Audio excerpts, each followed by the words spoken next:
semua kita melakukan kebaikan itu kalau dalam kaidah fikih disebut al yakin la yuzalu bisyak. Banyak kebaikan yang kebenarannya itu 100%. Tidak punya efek samping ke pihak lain, ke kelompok lain, ke komunitas lain. Yaitu tadi misalnya Anda makan dan itu murah sekali, hanya butuh satu piring. Setiap punyaan kamu muji Allah, setiap minum kamu muji Allah. Itu redaksinya Rasulullah SAW disebut Allah sangat ridho ketika seorang hamba makan, kemudian dia memuji Allah. Atau minum, kemudian dia muji Allah. Logikanya gampang, negara seperti ini yang kamu harapkan bentuknya kayak apa, mertua, ipar, komunitas, tetangga, itu nyata terjadi itu kan belum pasti. Sementara yang mesti terjadi adalah kamu butuh makan, kalau tidak mati. Butuh minum, kalau tidak mati. Butuh bumi yang nyaman ditempati, kalau tidak kita juga mati. Sebab itu Allah kalau menyebut nikmatnya itu hal-hal yang keseharian. Alladzi at'amahum min ju'. Allah itu siapa? Allah itu yang menciptakan kamu bisa makan. Tidak berlebihan. Allah itu yang menciptakan kondisi sosial itu ideal. Zaman Nabi itu ya ada orang munafik. Orang-orang pilihan Allah itu juga diuji orang sekelilingnya yang macam-macam. Semua diuji sesuai konteks zaman dan waktu. Nah, tapi ada ibadah-ibadah yang selalu disarankan Nabi. Sampai Nabi itu pernah ditanya, ayul islami khairun ya Rasulullah, Islam terbaik itu gimana? Jawaban Nabi itu unik. It'amut to'am, Islam terbaik itu ya makan-makan, yang santai-santai. Ketika Allah menyebut beberapa kebaikan, falak tahamal aqobah, wa ma adrokan apa?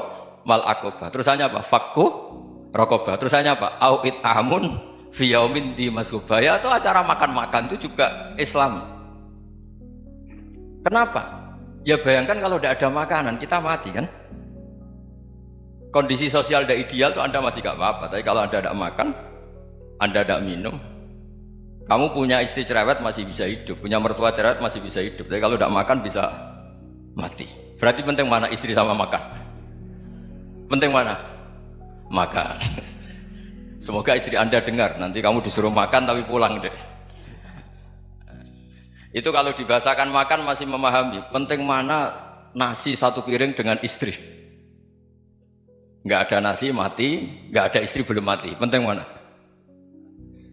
Gak berani jawab kan? Nah, ternyata Anda ada garang kan di depan istri. Karena kita nyari ridha Allah itu berdasar firman Allah. Dan firman Allah itu menyebut keseharian itu riang, gampang. Yaitu tadi misalnya wa min ayatihi manamukum bil laili wan nahar. Termasuk ayat-ayat Allah itu kamu tidur. Makanya kalau dalam kitab hikam itu disebut al-aqil mayyakul madza yaf'alu wa hubi wal ghafil mayyakul madza af'al. Orang yang punya akal karena sadar ini wilayah Allah, semua milik Tuhan, itu dia tiap hari berpikir besok Allah akan melakukan apa terhadap dunia ini. Kamu merencanakan suatu mau plesir ternyata gempa, mau wisata ke Rusia ternyata perang. Kamu tidak pernah tahu apa yang akan terjadi besok. Wa ma tadri nafsum madza taksibu ghadan. Tapi anda semua kita ini sering punya jadwal permanen. Makanya saya kalau diundang siapa saja bisa takdir. Yang jelas Gus ini acara penting. Ya masih acara penting nak pangeran ngersakno piye? Kowe ape dadi pangeran? Kamu kok mau jadi Tuhan? Itu kadang ya kiai. Penting Gus acara ini jenengan harus memastikan bisa. Loh kamu itu yang ngajarin tauhid, sesuatu itu biadillah kok bilang-bilang apa pasti. Kalau maksa terus tak tobatkan kamu kata saya itu. Ya kalau gitu Gus bilang insya Allah. Wah itu hati saya, fisik saya, roh saya sudah bilang insya Allah. Tidak usah kamu latih kata saya.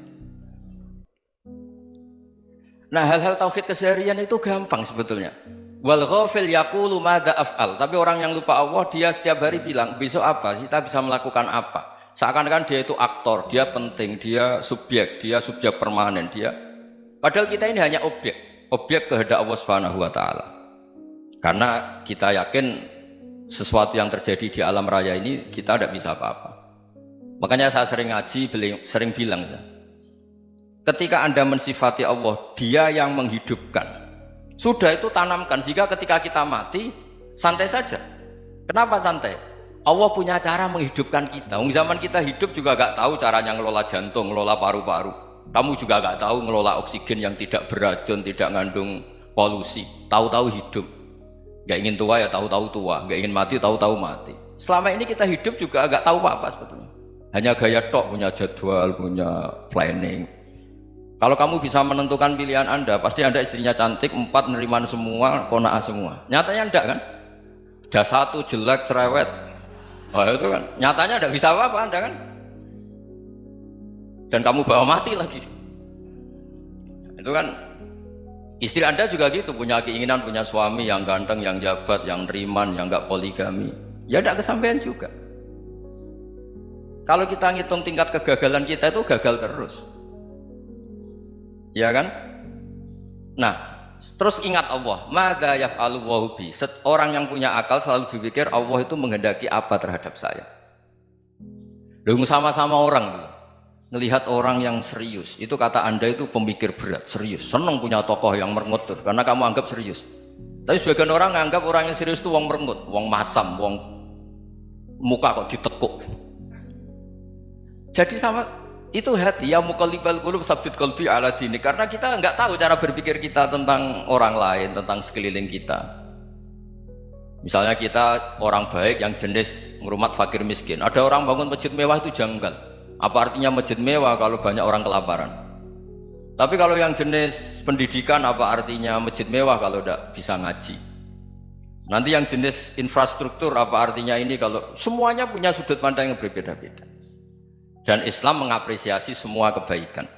Tapi katakan semua kebaikan itu adalah kehendak Allah Subhanahu wa taala. Karena apapun baik Anda itu pakai fasilitas yang diberikan oleh Allah Subhanahu wa taala. Sehingga ini yang disebut kulillah sumadarhum fi khawdihim yal'abun.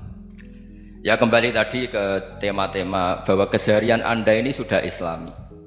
Saat Anda tidak bisa melakukan apa saja. Saya sering ada jenazah, biasanya kalau tetangga meninggal saya sering disuruh ngelepas. Saya bilang orang ini baik karena sering ngelamun di rumah, sering nganggur di rumah. Ditanya sama anaknya, kenapa Gus nganggur baik? Ya kalau dia nganggur artinya juga agak berbuat sesuatu yang maksiat kan? Ya kan, orang nganggur di rumahnya ya tidak bunuh orang, tidak maling, tidak korupsi, ya namanya nganggur di rumah. Lah cuma istri cara pandang nganggur gak menghasilkan uang gitu, tapi juga gak menghasilkan kriminal kan? Jadi sebenarnya Islam itu cara, makanya kalau sampai ngaji usul fikih itu ada kitab usul fikih namanya Lubul Usul, itu terkenal sekali di pesantren itu. Itu kalau ngapresiasi keseharian itu luar biasa. Itsma min mubahin illa wa yatahaqququ bihi tarku haramimma. Karena keseharian yang mubah saat Anda lakukan itu ada kehebatan yang luar biasa, yaitu meninggalkan haram. Makanya dulu banyak orang-orang alim ketemu temannya itu guyon sampai semalaman. Itu biasanya yang semangat Islam itu, kiai kok tidak tahajud, kiai kok tidak witir. Orang yang sedang mapan uangnya banyak, malam itu tidak kelayaban itu sudah luar biasa. Melawan nafsu supaya tidak maksiat itu sudah luar biasa. Supaya lupa guyon sama temannya semalaman sampai subuh. Gejlok-gejlokan kenang zaman miskin, zaman kuliah nggak jelas, zaman apa. Melihatnya jangan tarkut tahajud. Seperti ini meninggalkan tahajud, tapi meninggalnya ini talkul muharramat. Jadi kayak apa hebatnya? Sehingga Imam Ghazali punya riwayat yang agak unik. Hatta takuna ibadatu akhiri hadil ummah iku an-naum. Sehingga suatu saat ibadah terbaik umat ini itu tidur. Itu kan riwayat kontroversi. Ketika Imam Ghazali tanya, kenapa iya? Kenapa kamu mulai keluar dari rumah itu sudah banyak maksiat, melihat perempuan yang enggak mahram, melihat fenomena. Tapi kalau kamu tidur itu enggak melihat apa-apa. Tapi juga kamu jangan nganggap tidur itu ibadah betul. Saatnya melakukan fardu ain malah masih tidur. Tapi itu sudut pandang yang menjadikan kita Islam itu gampang. Jadi saat Anda tidak bisa aktivitas apa-apa, misalnya ada beberapa orang yang lumpuh. Lumpuh itu memang nggak bisa Jumatan, nggak bisa ibadah, tapi dia juga nggak bisa maksiat. Tidur itu memang Anda saat itu tidak bisa tahajud, tidak bisa witir, tapi saat itu ada zina, ada maling, tidak gosipkan orang, tidak bully orang, tidak menanamkan kebencian, tidak hasud. Sehingga tidur menurut Allah Ta'ala wa min ayatihi manamukum billaili apa? Wan-nahar. Karena di tidur itu selain ada unsur istirahat, jaga stamina, juga ada unsur meninggalkan beberapa keburukan. Nah saya mohon ibadah yang keseharian ini kita jaga. Supaya kita semua baca ayat itu fasih. Fasih itu tertanam di hati. Allah itu siapa?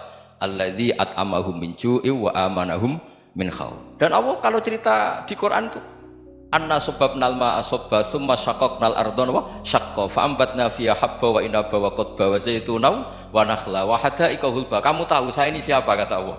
Saya ini adalah Tuhan yang menurunkan air. Kemudian ada tanaman banyak. Habba wa inaba wa qotba. Ada zaitun, ada tin. Kalau orang Jawa mungkin ada tela, ada padi, ada mangga, ada pisang. Sudah.